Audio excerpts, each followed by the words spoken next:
नमस्कार दोस्तों। आज हम बात करेंगे मुंशी प्रेमचंद द्वारा लिखित एक और कहानी के बारे में जिसका नाम है शतरंज के खिलाड़ी। वाजिद अली शाह का समय था। संपूर्ण लखनऊ विलासिता के रंग में डूबा हुआ था। कोई गायन में, कोई नृत्य में, कोई अफीम में। अमीर क्या गरीब क्या, हर कोई इस रंग में डूबे हुए थे। दुनिया में क्या हो रहा है इसकी किसी को खबर न थी। कोई चौसा खेल रहा है, कोई पौ बारा और कोई शतरंज के संग्राम में लगा हुआ है।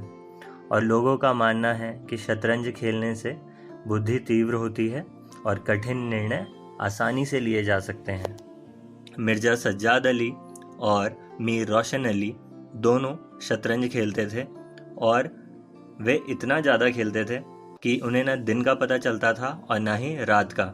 ये दोनों मिर्ज़ा साहब के यहाँ खेला करते थे। मिर्ज़ा साहब के नौकर और बेगम इससे परेशान आ चुकी थी और वे लोग कहते थे कि इससे लोगों के घर उजड़ जाते हैं, जायदाद लुट जाती है और कुछ भी शेष नहीं बचता। एक दिन बेगम ने शतरंज उठाकर ही बाहर फेंक दिया। अब दोनों मीर साहब के यहाँ खेलने लगे। मीर साहब के यहाँ भी कुछ महीनों तक बहुत अच्छे से यह खेलने लगे, लेकिन यहाँ भी अब वही स्थिति आ गई। नौकर परेशान हो चुके थे, बेगम भी परेशान हो चुकी थी। एक दिन बादशाही फौजदार मीर साहब का पता पूछते हुए आ गए और अब मीर साहब के होश उड़ गए। उन्होंने अपने नौकर से कहलवाया कि वह अभी घर पर नहीं है। फौजदार ने कहा, कोई बात नहीं, जब मैं कल आऊँगा तो उन्हें अपने साथ ले जाऊँगा। अब मीर साहब को जैसे ही यह पता चला तो अब उन्हें लगा कि अब तो शतरंज यहाँ भी ना खेला जाएगा।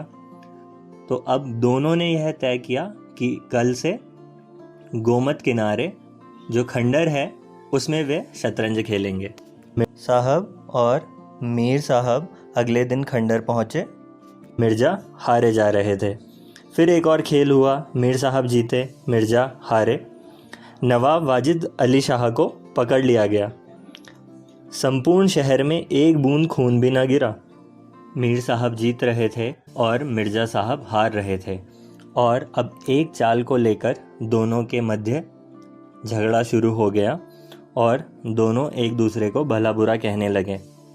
यहाँ तक कि मिर्ज़ा साहब ने कह दिया कि आप ढंग से चाल नहीं चलते। आपके परिवार में या आपके ख़ानदान में किसी ने कभी शतरंज खेला भी है? और इस बात के बाद दोनों के मध्य संघर्ष हो जाता है और दोनों अपनी अपनी तलवारें निकाल लेते हैं और एक दूसरे के ऊपर वार कर देते हैं, जिससे दोनों जख्म खाकर गिर जाते हैं और वहीं तड़प तड़प कर मर जाते हैं।